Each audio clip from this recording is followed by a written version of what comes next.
अस्सलाम वालेकुम, welcome and welcome back to my channel. आज मैं आपके लिए लेके आई हूँ मज़ेदार सी लोबिया की रेसिपी। तो रेसिपी बनाना स्टार्ट करते हैं। बिस्मिल्लाहिर्रहमानिर्रहीम। इसके लिए मैंने एक प्रेशर कुकर ले लिया है और इसमें मैंने आधा किलो लोबिया शामिल कर दिए। लोबिया को मैंने 1 घंटा पहले भिगो दिया था। अगर आपके पास टाइम हो तो आप इसको 3 से 4 घंटे पहले भिगो लें। और इसमें डालेंगे 2 लार्ज साइज़ के प्याज, 2 लार्ज साइज़ के टमाटर, थोड़ी सी हरी मिर्ची, 1 खाने का चम्मच लाल मिर्च का पाउडर और 1 खाने का चम्मच नमक, आधा खाने का चम्मच हल्दी।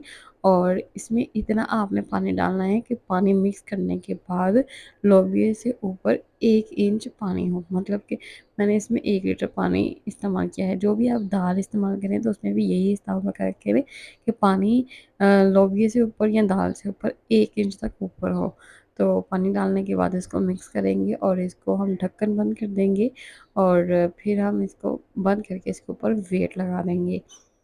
और अब मैं इसको रख दूँगी चूल्हे के ऊपर और इस तरह मैं इसको चूल्हे के ऊपर रख दूँगी और आँच को तेज़ रख लूँगी। जब वेट हिलने लग जाएगा तो फिर आपने आँच को हल्का कर देना है और 20 मिनट के लिए वेट लगाना है।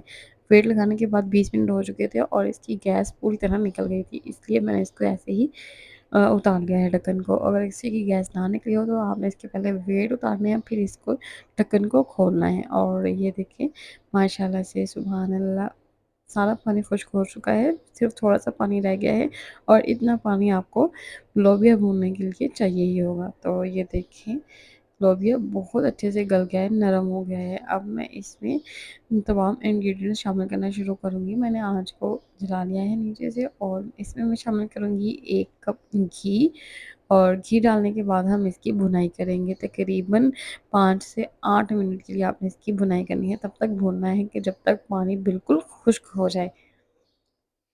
और ये देखिए इस पे घी आना शुरू हो गया है और 8 मिनट हो चुके हैं और लोबिया बहुत अच्छे से भून चुका है। घी अलहदा हो चुका है और पानी तकरीबन खुश्क हो गया है। मैं आपको चेक करवाती हूँ, ये देखिए घी नज़र आ रहा है आपको? तो इस तरह से ये लोबिया के भूनने की निशानी है। और अब इसमें मैं शोरबा लगाऊँगी। अगर आपको पसंद हो तो आप इसको ऐसे भी इस्तेमाल कर सकते हैं। और इसमें मैं 2 बड़े गिलास पानी शामिल करूँगी। आपको जितना शोरबा पसंद हो आप उसमें उतना शोरबा लगा सकते हैं। इसको मिक्स करने के बाद मैं इसको ढक कर रख दूँगी तकरीबन 8 मिनट के लिए दरमियानी हल्की आँच पर। आपने ज़्यादा तेज़ आँच नहीं करनी, वरना पानी बहुत जल्दी जल जाएगा।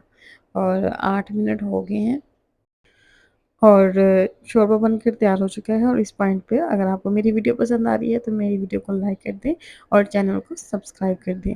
अब इसमें डालेंगे हरा धनिया, इसकी बहुत अच्छी खुशबू आएगी। हरा धनिया डालने के बाद आपने इसको 2 से 3 मिनट के लिए ढक के रख देना है ताकि इसकी खुशबू लोबिया के अंदर शामिल हो जाए। और अब मैं इसको सर्व करूँगी।